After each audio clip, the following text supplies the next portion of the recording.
And we get the surrender. Wow.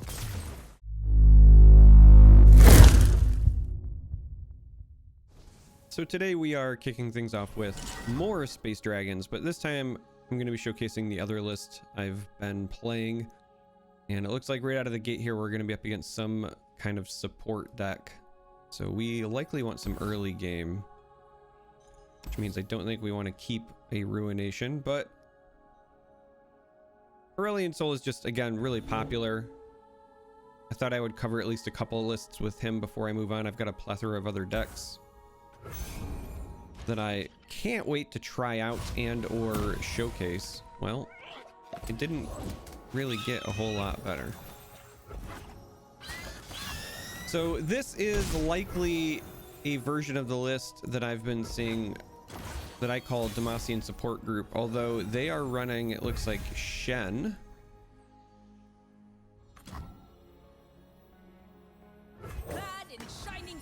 And I have seen versions that also run Fiora as well as Zed. The one that I run runs Zed because I like to be really proactive on the attacks.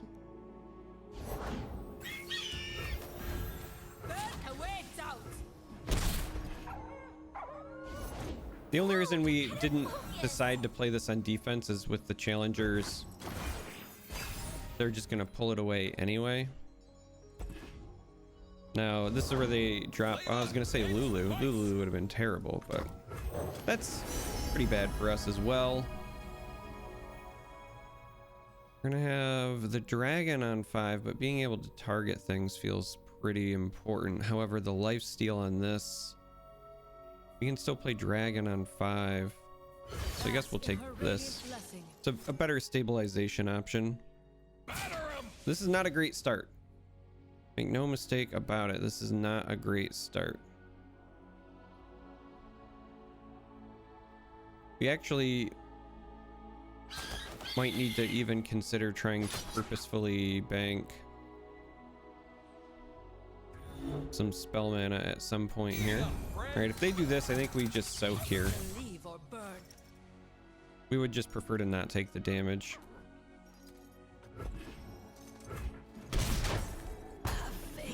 The reason I was thinking about purposefully banking spell mana is there's likely going to come a point in time where we kind of live and die by this Ruination. Thresh is going to be great for us, but that's also going to eat all of our mana that turn. If we do this, so this is an interesting position to be in, right? If we do this and then we play Thresh next turn, we then cannot Ruination the following turn. We would have to play Celestials into Ruination, but this gives us another potential blocker that's just going to be eaten by this.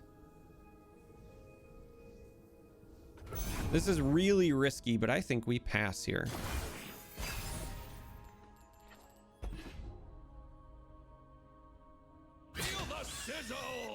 And we're going to take a lot of damage as a result.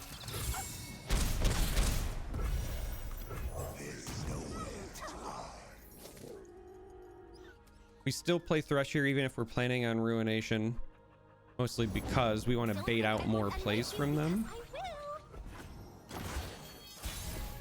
And it gives us flexibility, right? Like we can play this turn potentially to get some lifesteal as well, and then if they don't take the open attack, we have Ruination. Whereas like right now, if we play Ruination, they get to dump their hand. Like if they didn't have 5 cards in hand still, I would feel really confident with the Ruination, but I think in this instance here, we go ahead and do this.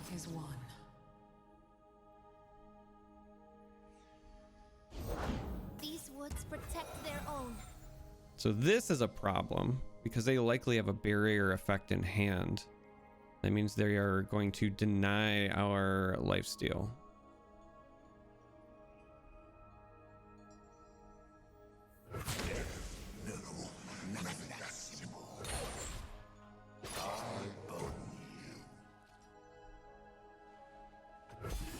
So we're going to walk right into a trap, but I honestly just don't see a better play. They can do the exact same thing on defense. Meaning, like, if they attack us next turn, they can still barrier and prevent the lifesteal, but they actually let it go through. I am One with the land. absolutely shocked by that. Wait, is that a familiar frog? Oh my gosh. Go on, Ram. You told me to say hello. Hello. All right, so we get wrecked by the open attack here.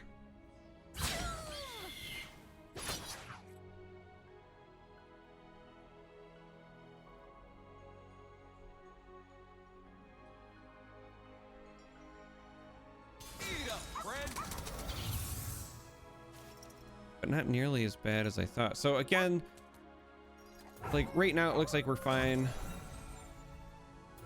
Actually, you know what? That's rather interesting. If I assign blockers, then they can play a barrier effect. But Demacia / Ionia just doesn't have, like, I poke you for one. So I actually think just slamming, like, accept is the play here.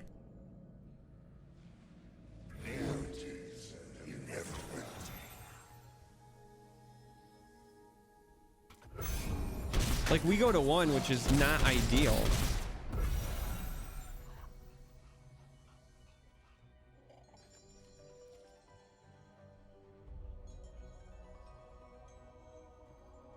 But we go to 1. And then I think we just Ruination.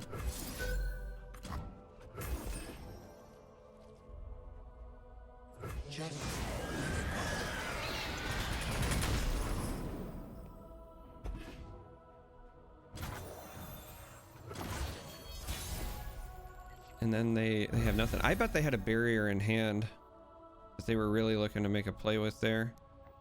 Let's see if we can find some form of healing.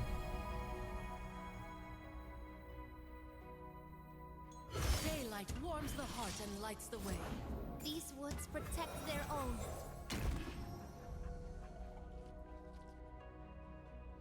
And we get the surrender. Wow. All right, let's go to another game. But that's interesting. So we're jumping into game 2, and I kind of hope this one goes a little bit longer so we can play some Space Dragons, but I'm still absolutely like mind blown at the way that last game ended. I bet for sure, because they didn't play any units post Ruination, that they had a barrier effect in hand. They were waiting for me to assign blockers and then pop it for the victory. Maybe multiple barriers even. That's just wild to me. Like, I understand trying to prime the ambush there.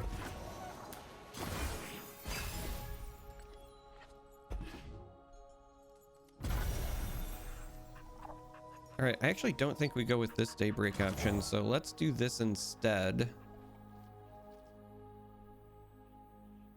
And I actually think we're gonna go ahead and get rid of this. Take the moon silver though, for sure. Paint is just accidental Always art. take the ramp. It's great on Aurelion Sol, but it's great in other situations as well. They might be having a bit of a slow start here. We're not really pushing damage here, so That's new. what I mean by that is nothing we're playing is going to help us be more aggressive, so I think taking the open attack is fine. The little Poro crying emote for my opponent makes me think that they might not have the best hand, but I love the music for this board. The music is so good in this game all the way around.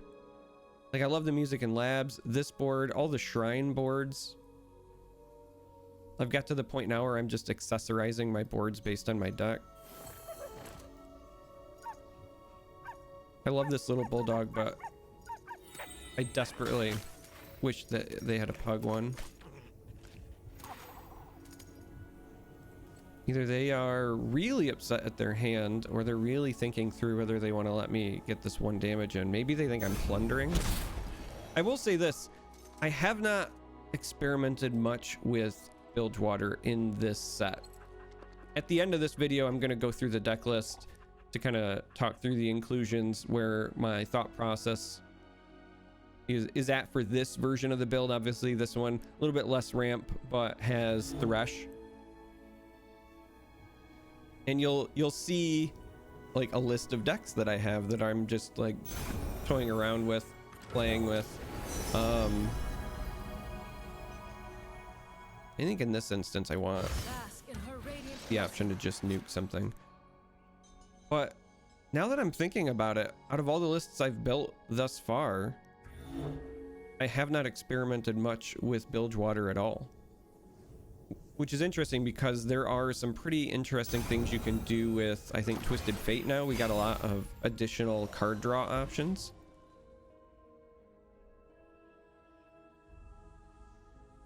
I think my opponent might have went AFK, which means you guys will get a third game because this one kind of doesn't count at this point. Take the Daybreak here, mostly because we're going to bank the rest of the spell mana. We'll get Thresh online, and then Caretakers on these means Thresh is a pretty early activation. I mean, you could argue that maybe instead of this we should have taken the Moon Silver into Thresh, but that's likely a DC, so we're going to play a third game. So we're jumping into a third game now, and as much as I wanted to have a game that had us go to Space Dragon territory, right? Because like that's the entire fun of this list. I don't think this is going to be, you know what? I actually think I might keep this. No, this will go. I don't think this is going to be one of those because this is very clearly, I guess we are keeping a star shaping whether I like it or not. Let me finish a thought. I don't think this is going to be one because this looks like it's going to be Nightfall aggro, which is a list that I've also been enjoying. It's probably what will be tomorrow's video, but I have so many lists that I don't want to hard commit to that, but there's a strong likelihood that that's going to be the case. I don't think we're going to need two of these, so we'll ditch one to upgrade. Oh, I thought this was Moon Silver and I almost slam dunk picked it. I think in this instance we actually take the Trickster because that gives us options on round 3 between Priestess and this, and specifically this is a 3/3 that blocks the 2/3 elusives.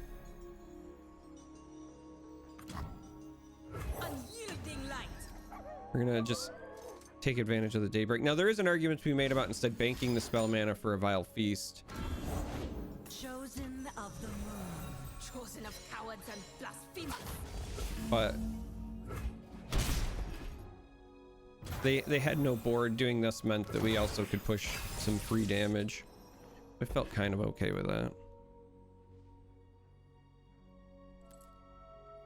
Now she only gets the challenger after she's leveled up and then that first time you play her, so that also felt a little weird.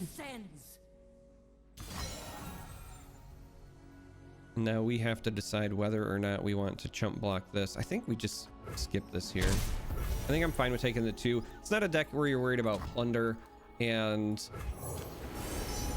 while these units we have are relatively inconsequential, we'll grab the Meteor Shower for some more removal. Being able to save them to die post Thresh is actually sometimes a pretty big deal.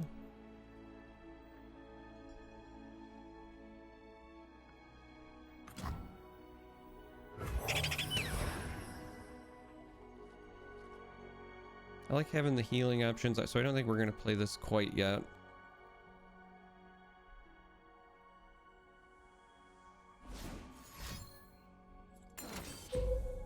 Interesting.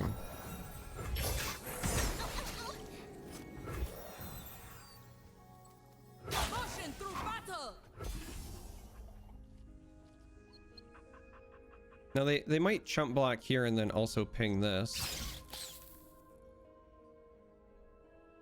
They could have the Nightfall Drain as a backup. That's why I was saying interesting. You don't usually see Vile Feast in these lineups because they usually opt for the Nightfall version. All right, so that's pretty telling. That tells me they probably want to play another unit. So they're going to go with that.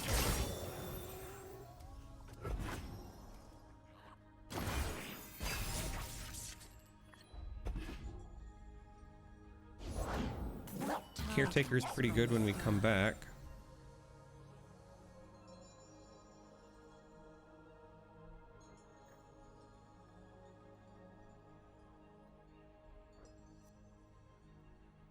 I think we just kind of want to nuke that and this. I think we'll Just opt to kind of slow him down a bit. If we had a Thresh here, we'd be in a really good position, but we sadly do not. They have another Diana. Chosen of cowards and blasphemers. Works out really well for them. I cannot turn back. This also is very telling because this tells me that they have something else to buff her. Which is interesting because if they have something to buff her, it's probably the Nightfall, yeah, the Pale Cascade. So you want to do this now because then you level her up. I wouldn't have even used it on her. If I'm being honest, I think that the correct play here is to use it on one of these because you know she's pulling it through. And so like right now they just cheated themselves out of extra damage.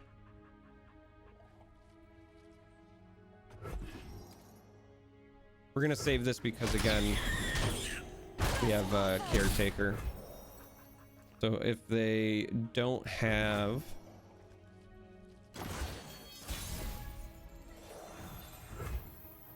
anything too silly here, we should be able to attack into both of these and then hopefully use Vile Feast to finish this off, but it's going to depend on whether they've got buffs to protect her or not.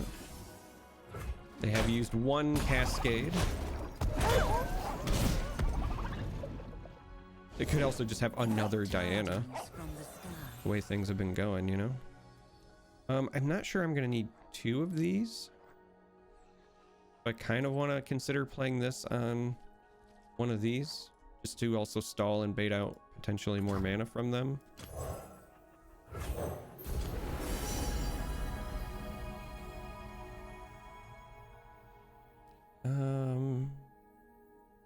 Kind of a tough call because this is still very useful. Obviously blocking the elusives is important, but I don't get to play this turn. I'm actually going to take the unit I can play this turn and continue to try to bait mana out.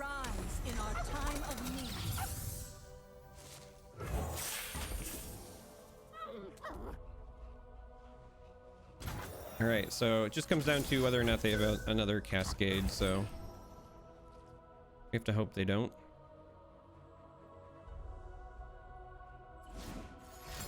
And there it is, and it was actually another Diana, so they've seen all of their Dianas now. Unreal.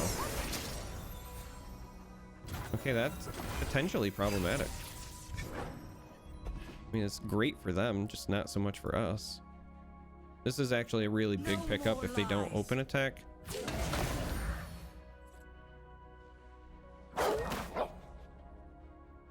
They are gonna go with the open attack. I was gonna say I'm surprised by that move because I would think they would want to dictate, so they'd like to try to get this Nightfall. Night flowers are the promise of a new moon upon you, Gloom Tender. And then we'll have our flexibility between these options, but Their sense travels on the night air.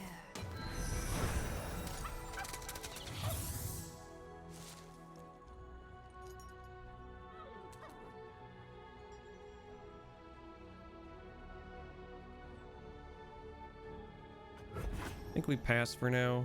I mean, we could play this to heal the Nexus, but I kind of want to see what else they have going. So like they do that hoping that they can, and now that makes this the more obvious choice. I cannot turn back. So they're gonna eat the unicorn with Diana, Face your heretic. but we get to eat this. Yeah, I was gonna say they either can't attack with it or we get to eat it. And so come on, Thresh. We'd like to top deck a Thresh here. That is not a Thresh.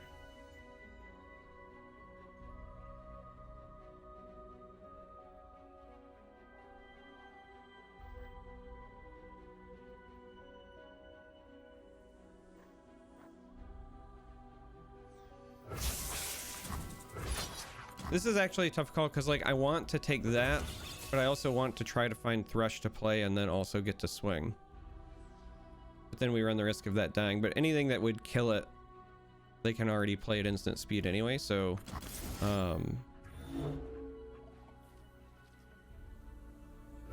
We try this and hope they don't have the ping to shut us down. Since we know they run Vile Feast.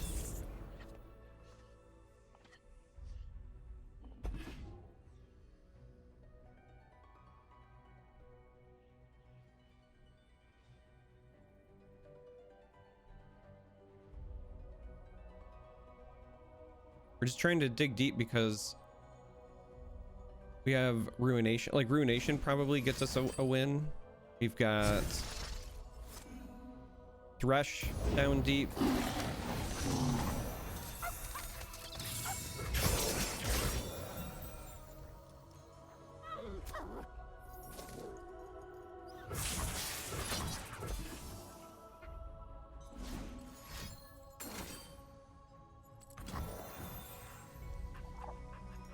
All right, so now we have to decide whether we want this to be the unicorn or the dragon as a follow-up. I think we play dragon this turn because we can always heal next turn. So we let this go. I mean, obviously we don't feel good about it. Weird that this list was running atrocity, but perhaps like as a one-of finisher that your opponents aren't expecting.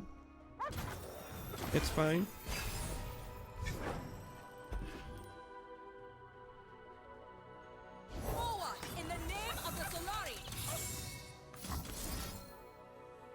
All right, we're gonna take this heal now. We behold, if we behold, and we do not behold.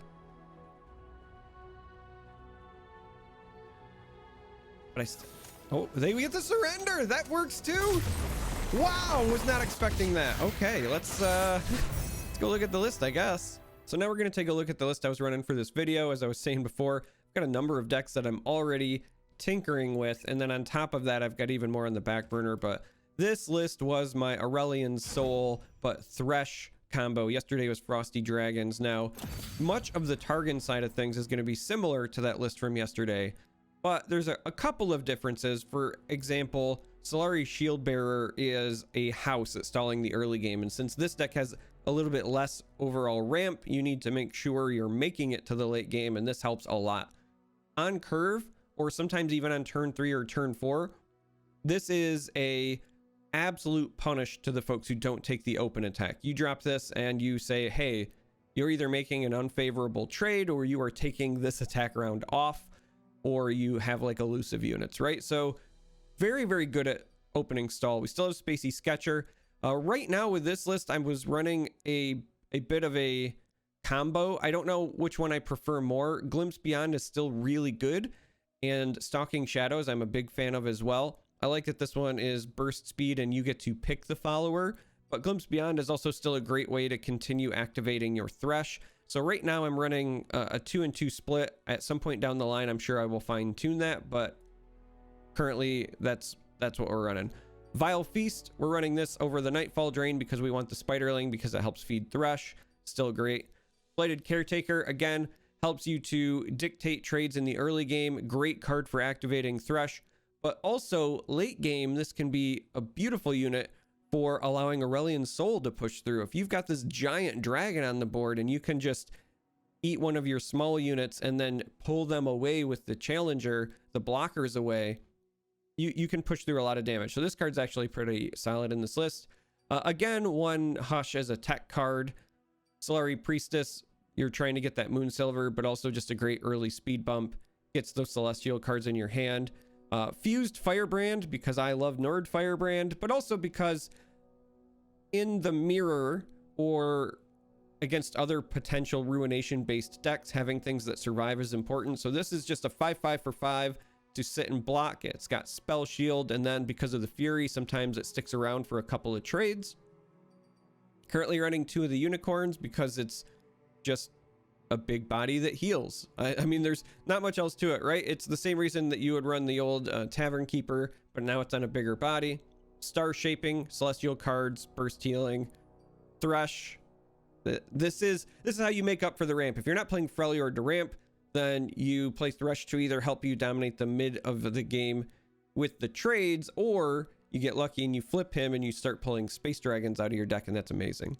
One Atrocity, because the only thing better than a Space Dragon is throwing a space dragon at your opponent, crashing, literally just crashing like a galaxy on somebody. One rekindler.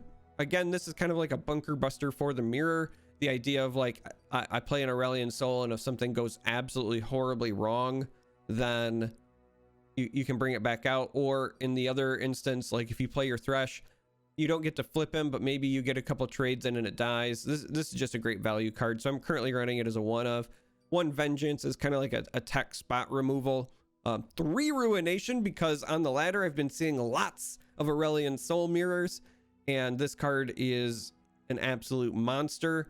Also, 3 Ruinations has been pretty good against many of the mid-range lists as well. Still a bit slow for the aggro matchups, but thankfully most of those folks are just like racing to master and then dropping aggro, so you only run into it a handful. At least that's been my experience on the ladder thus far. At some point this could be reduced in favor of other things like Withering Whale. Now, in the mirror, you do have to keep in mind that something like Vile Feast ends up being amazing as a primer for Ruination. Same thing with like a Hush. Late game, when you're at full mana, you've got your 12, your 13, because you're banking that spell mana, you're doing all the things. You need to pop their spell shields before you pop the Ruination. So that's it. That's the list. Obviously, Aurelion Sol is your top end. It's pretty standard, like old school Shadow Isles control, but with a lot of these new Targon stall effects and then a big space dragon on the top end. So this is the list. As always, I will put the deck code in the video description, and if you made it this far, I appreciate you. Thanks for watching, and I can't wait to share more decks with you.